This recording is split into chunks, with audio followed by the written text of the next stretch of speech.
Hello, hello. I'm going to do I'm saying hello to you. I'm doing the Ratings and Review tag by Scott and Nell over at Gunpowder Fiction and Plot. Really great tag. They have a video just before it, which is where they talk to booktubers who are actually really good at doing reviews, are people that you should also subscribe to all of them, and where they discuss like sort of the language they use for review, whether they use a rating system. A lot of this comes apparently out of Nell having a very kind of conflicted thing of not wanting to actually give star ratings to books. Feeling like it was kind of a horse race, that it was apple to oranges. All really good discussions, and you should definitely check out those videos. I'll put them down below. But they also did a tag to include us lesser mortals and let us weigh in with our ill-informed and wrong-headed and delusional opinions. So that said, let's start.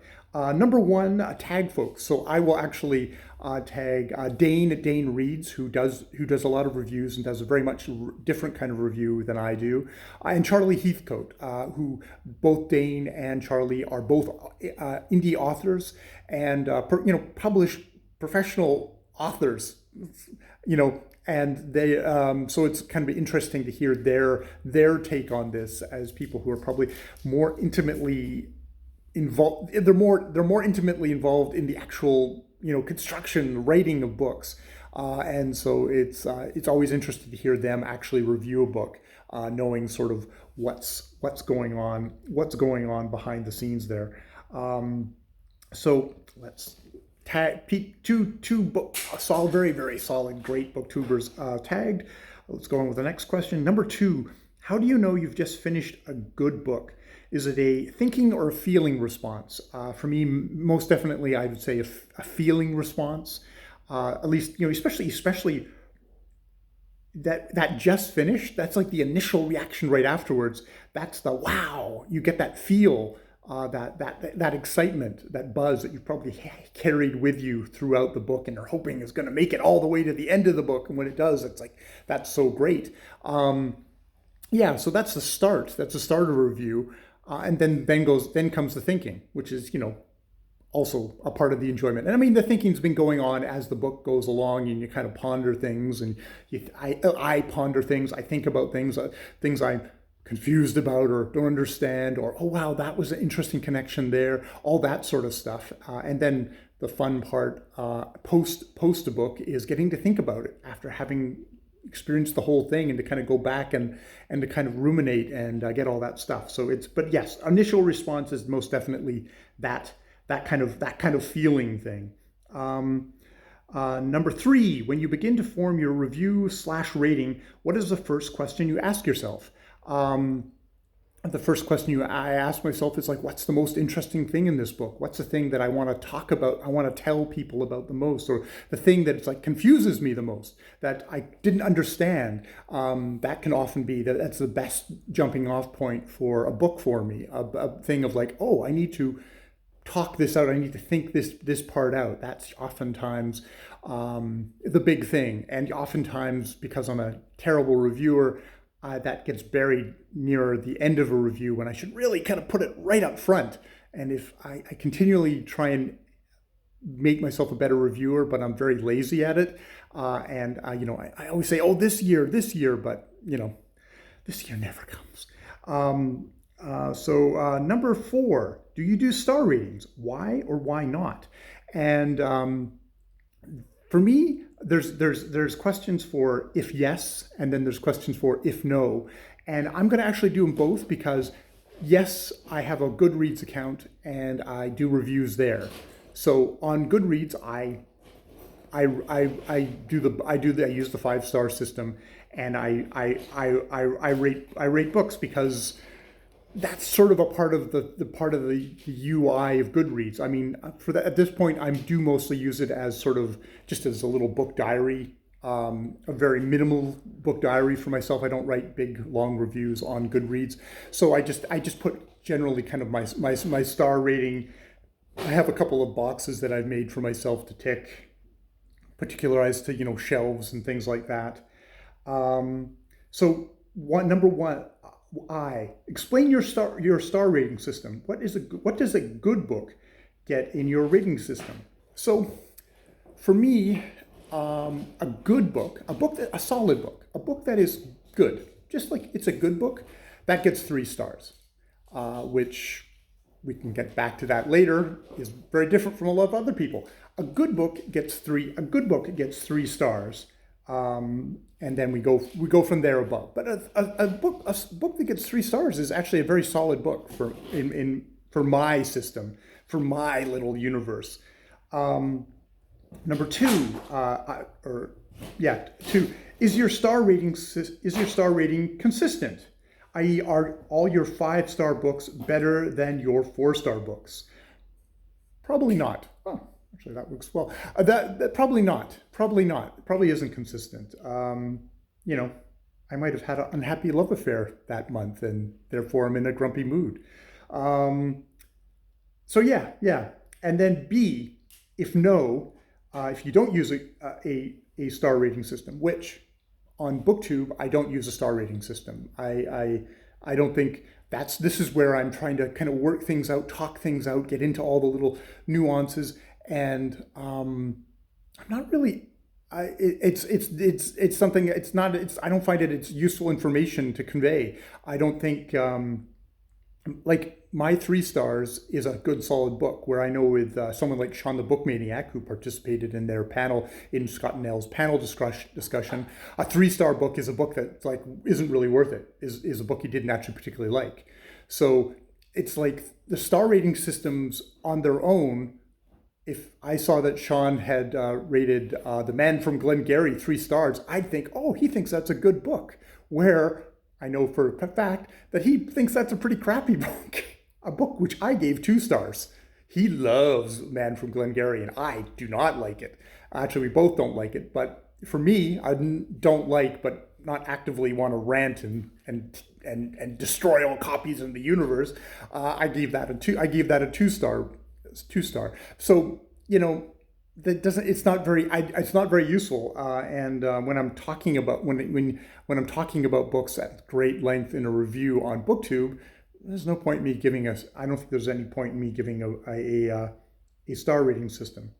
What language do you use to convey the quality of a book in your reviews? That is so difficult. I actually braced myself and I looked at sort of the end bit, like the last 2 minutes of a bunch of my reviews, and there's stuff like a book convinced me, or I was engaged, or it's funny. One of the other booktubers, Kieran, talked about his body language, just how excited he was being a part of the thing that actually conveyed, how he was feeling about a book. And actually, there is a part of that nonverbal thing that happens when I'm talking about books. So I think there's probably lots of superlatives that mean what they mean. I try and give examples. I try and be specific. That's one of those things. Does this form an informal rating or ranking? I don't think so. I mean, I'm not systematic. I'm not, you can tell, I'm not a systematic kind of guy. I do not have, I'm carefully parsing everything out and stuff like that. It's like something could have a shit plot, but I love all the characters and I'm so engaged, and I want to live with them for the rest. They're going to live in my head for the rest of your life, and I'll sweep me away. And it might actually be several months later, I'll be like, oh yeah, there were all these other issues that I didn't at all mention in the video. It's a very informal thing of a general how I felt, I guess, is what's coming through. Number 5, do you believe every book has its perfect reader? Does this contradict the idea that a book can be bad? I think there's the right book for the right reader. It doesn't particularly mean that they're ever going to be that a book is going to be perfect and is going to be perfect for everyone. But there can be like really, really terrible books that that comes along just at the right moment for the right reader, and they can extract the amount of personal value that they can extract from that book themselves, that can help them, that can move them along, that can comfort them, that can spark a new idea or a new direction in their life, can make it just completely the right book for them at the right time. Yeah, I don't know if every book has its perfect reader. Yeah. I mean, I think it's a perfect reader, not a perfect book, I guess. There can be that the book that this just fits in me correctly, and that may have nothing to do with the actual the quality of the book itself. So I don't think it does contradict the idea that a book can be bad. It could be a bad book that's just perfect for you. Number 6, what book that you hated have you recommended? I would hope that most of my hate reviews, the ones that really activated me, that really activated my ire, that my oh my God, this book drove me crazy on all these different levels. I would hope that actually just the act of reacting to the book so strongly is in itself, for the right reader, a recommendation. That if I'm honest, and that I'm focusing on the book itself, that in itself could be a recommendation to any reader. So I would say all of the books I've hated could be that. My God, have I talked up Jonathan Safran-Foer and that certain book on that certain 9/11 book on my channel so much that it's like, wow, gee, is that not a recommendation? Does that not make you want to go actually pick up that book and read about that overly precocious child? Yes. Number 7, what makes a book good, bad, or great by your evaluation? I mean, a book that is good engages me, makes me think, makes me feel. A bad book, a truly bad book, is a book that doesn't elicit any response from me. So a book that I hate, in some ways, kind of shifts it's so bad it's good category over. And a book that's great is one that just reverberates, that sinks its fangs deep into me and pulls out more of myself, and makes me be alive. I expect to be made to feel alive and to be shook by a great book. Number 8, when evaluating the quality of a book, do you have specific criteria or aspects of the book, such as character development, that you consider? Does this change if you are writing an in-depth review versus just thinking about the book for enjoyment? Oh, I wish I had specific criteria. I wish my mind worked that way. And I've tried in the past to go, okay, remember, before you turn on the camera, let's talk about plot, let's talk about character, let's talk about language, let's talk about, all these different yada things. And then I turn on the camera and I just get excited and I just go, and I talk about the things that either that I disliked or the things I liked, and I ignore all the rest. And I give a very incomplete viewpoint of the book. So does this change if you are writing an in-depth review versus just thinking about the book for enjoyment? I guess I'm always just thinking about the books for enjoyment. I'm never thinking about it as, even when I'm like yakking on about a book for way too long on this channel, I'm just doing it for my enjoyment. Some of the booktubers that Scott and Nell interviewed were also writing reviews professionally. Steve Donahue is enlisting booktubers. I know Brian at Bookish is now joined his crew, and Hannah Reeds are some of the really great booktubers who are actually writing reviews for his website. Of course, name completely evaporated, but it'll be down below. But yeah, I'm not writing in-depth reviews. I'm talking and examining from a highly personal point of view, my response to a book, which is probably why it's so incomplete and incoherent. Number 9, do you consider star ratings or average ratings when choosing books to read / add to your TBR? I don't think so. I don't think so. I mean, sometimes, yeah, I'll go on Goodreads and I'll look at stuff. I'll look at stuff and see if it's someone's about to circle behind the camera. Dun dun dun dun dun dun dun dun dun dun dun dun dun dun dun dun. Oh, and she's still in the picture frame. Does she know that? Bloody hell. Pay no attention to the woman behind the curtain. But yeah, I'll go on Goodreads and I'll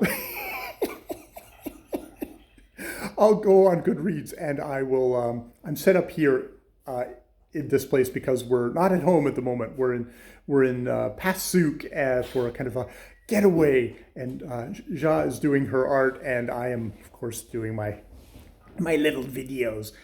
So yes, I will go on Goodreads, and I will and if I know nothing about the book, I might look to see if it's got abysmal star rating, and then I'll probably look at the top reviews and I'll look at the most negative reviews. Probably look mostly at the negative reviews. I'm that kind of guy, just to see, if people are making consistently the same thing about like how horrible the rating is or something like that.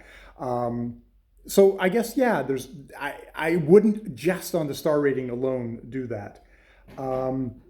Number 10, who on BookTube does reliable and interesting reviews of books that you can use to decide if the book is for you or not? What makes their reviews so good? Actually, Dane Reads, he has what I find is fairly unique amongst booktubers, in that a lot of his reviews, he'll just go through a book and kind of tab little selections out of the book. And oftentimes what he'll do is, as he's reading the book, he'll stop at a certain point and he'll just read out highlights of the book. So it's like very, very original text heavy, where he'll do little selections. And at the end, he'll kind of talk about the book.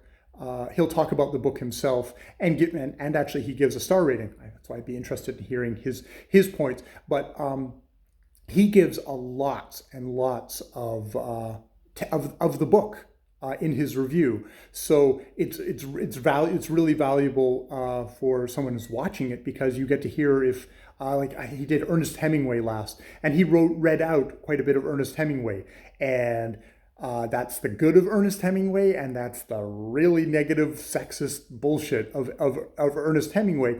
But he didn't kind of weigh in on it like I probably would if I was doing that. He read out the text, and that's valuable, because then the readers the viewer can just watch that and go, oh yeah, that's Ernest Hemingway, all right. He gives him a very, very, he gives it like, maybe it's because he is an author, he gives probably the fairest kind of reviews that you can get. I don't know if I would, like, if that was a written review, I would probably glaze over and just skip to his thing. But because it's BookTube and it's this linear thing, I really enjoy listening to him read out these authors. He's got a really nice reading voice as well. So yeah, Dane at Dane Reads is really useful. On the other side of that might be something like Steve Donahue, where he'll just mention books and he'll just kind of give you a little brief little blurb. This isn't like in his written reviews where he does full reviews, but just like, he's talking about books, it's a book haul, and he'll just hold that book and he'll talk very briefly about it for a second, kind of give you his thing. And God, if I'm in the mood, I end up picking up a lot of books that way. So that's two different sides of the thing. And Steve the Blurbster, I don't know if he actually writes reviews. He's a professional reviewer, so he's already done this tag. I haven't watched it yet because I'm a weak-willed sap who would just be way too influenced if I heard what he had to say. Number 11, does those booktubers use different language than you to evaluate and review the overall quality of a book? Yeah, Yeah, they probably do. They probably do. Yes, they do, because they're both Dane and Steve are actually they're really good and interesting reviewers. So yes, they do. They would. All right, those are the questions. Yes, I would totally recommend that you go and watch Scott Nell. Scott Nell, which of course going sideways. Scott Nell's review of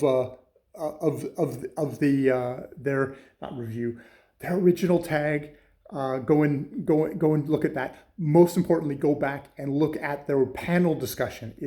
It's long, but holy crap, they've done an amazing job of just splitting it up of like, here's a question, and then here's 3 booktubers answering it, and then did a bit of a discussion, and then here's some other booktubers discussing it, and it goes really quickly, unlike a constant talking head just yakking at you for 21 minutes. That is just, who could stand that? All right, more videos later.